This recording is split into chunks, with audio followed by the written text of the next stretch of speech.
Este artículo lo escribió Jorge Gómez Barata. Yo lo voy a leer. Me recuerda mucho a mi país, Venezuela. Okay. Jorge Gómez Barata escribió lo siguiente.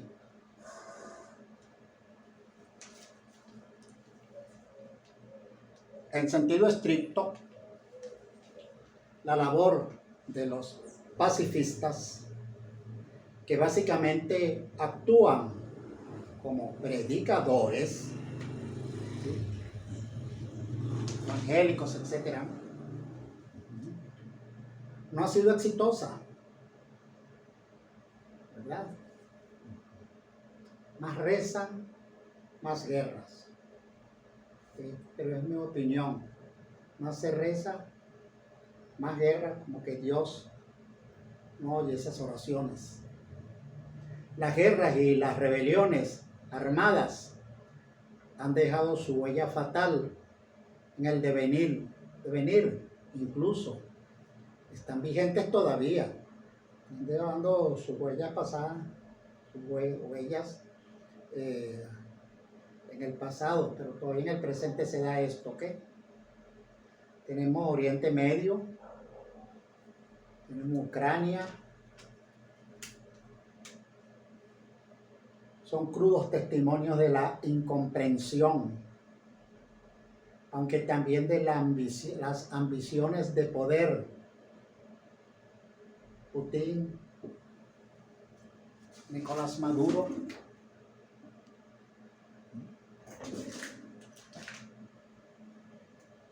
la maldad y la estupidez humana.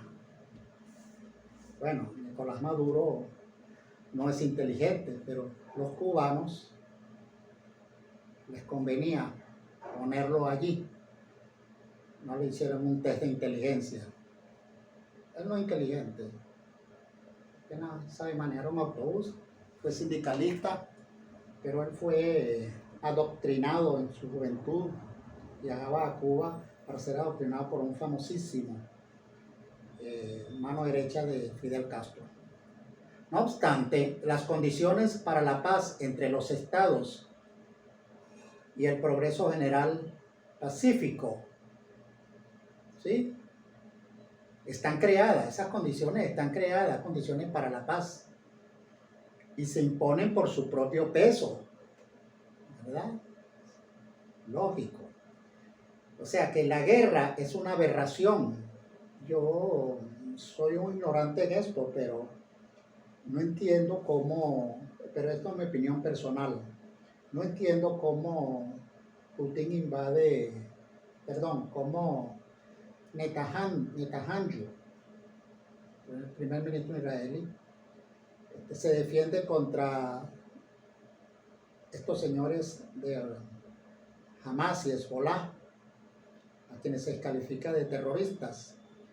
Y no hay ninguna duda de que Hamas, Hezbollah se esconden en los hospitales, en las escuelas, detrás de las mujeres, detrás de los niños.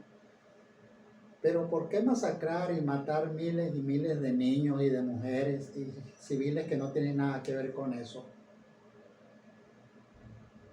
Ellos se jactan de que poseen una gran inteligencia. Las labores de inteligencia no nos podrían decir, pero eso lo digo yo en medio de mi ignorancia. ¿En dónde se encuentran esos líderes? Hace unos días mataron a uno muy importante, ya tomó la dirección otro, y nada más Israel dijo en estos días que a ese otro también lo iban a liquidar. Y no podrían saber por medio de los organismos de inteligencia en dónde se encuentran estos señores, cómo se puede hacer la guerra a estos grupos sin necesidad de masacrar niños. Pero eso me lo pregunto yo. Y para mí Palestina es una pobre víctima de Israel. Miremos en el pasado la historia de Palestina.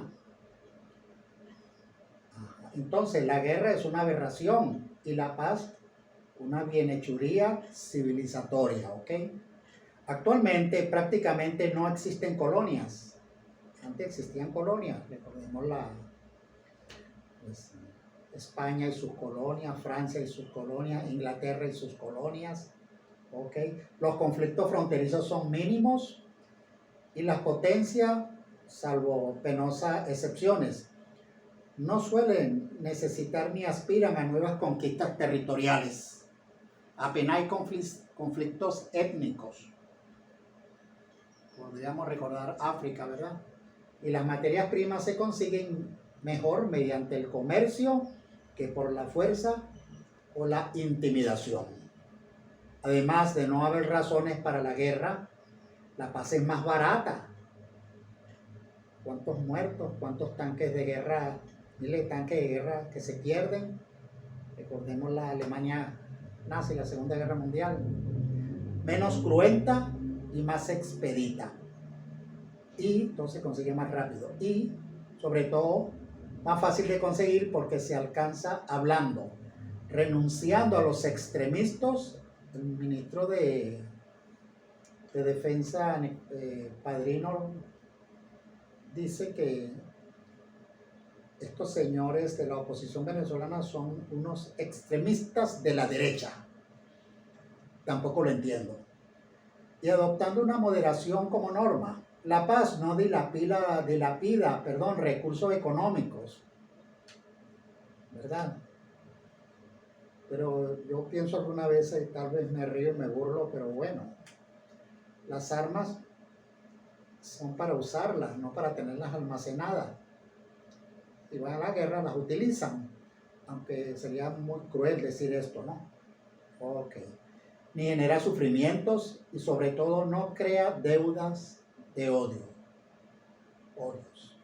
También a limitar al mínimo las luchas de clases, ¿sí?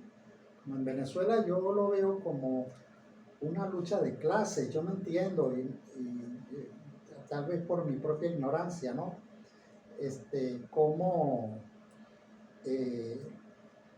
venezolanos, la mitad de los venezolanos odia a la otra mitad de los venezolanos y todos nacieron en la misma tierra.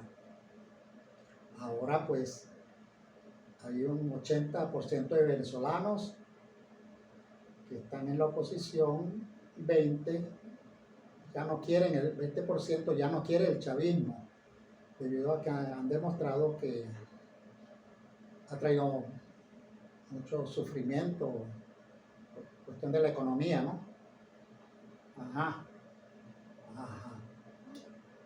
Entonces, las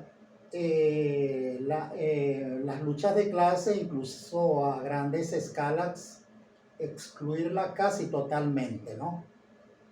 Ok. Ha moderado a los ideólogos y a los políticos que en épocas, aunque recientes, pretéritas, apelaban a la violencia para alcanzar objetivos sociales y nacionales.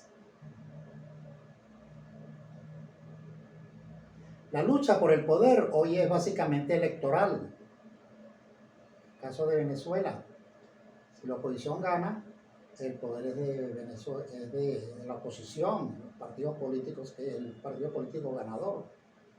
Vente Venezuela, María Corina. Pero es una democracia. Es básicamente electoral y los grandes debates por mejoras sociales para las clases populares se libran más en los parlamentos que en las barricadas y otros eventos donde sí hay alguna batalla, es de ideas. Recordemos Petare, Venezuela, la favela más grande del mundo. La democracia tiende a imponer sus reglas, aunque también exhibe sus limitaciones. Las elecciones garantizan la legitimidad de los gobiernos, pero no puede asegurar su eficiencia ni su probidad. Sabemos, yo pienso también de nuevo en medio de mi ignorancia, que lo que llevó a Venezuela al chavismo, este populismo, fueron los malos gobiernos democráticos de Ade y Copey. Ellos sumieron a Venezuela en una gran pobreza, una parte de la población, y por esto la gente votó por Chávez. El venezolano hubo como hablemos de un 40% de abstención. A mí me da flojera ir a votar, sobre todo porque está lloviendo. Y yo no me meto en política porque si no trabajo no como. Ahora tienen 3 trabajos y no pueden comer. Hablo de las generaciones pasadas, de mi época. O así me contestaban a mí. Bueno. Entonces, no puede asegurar su eficiencia ni su probidad, tampoco su sentido común, ni dotarlo de la tolerancia que se requiere para administrar el inmenso poder que determinadas personas acumulan. Ahorita Maduro acumula ese inmenso poder, ¿no? Ok. Ajá. Y María Corina Machado tendría ese inmenso poder, ¿no? En medio de esta democracia que se desea. Debido al control del Estado, especialmente de los órganos judiciales y los cuerpos armados y de mantenimiento del orden. En Venezuela, el presidente Nicolás Maduro pretende o quiere mantener el orden por medio de los cuerpos armados, ¿no?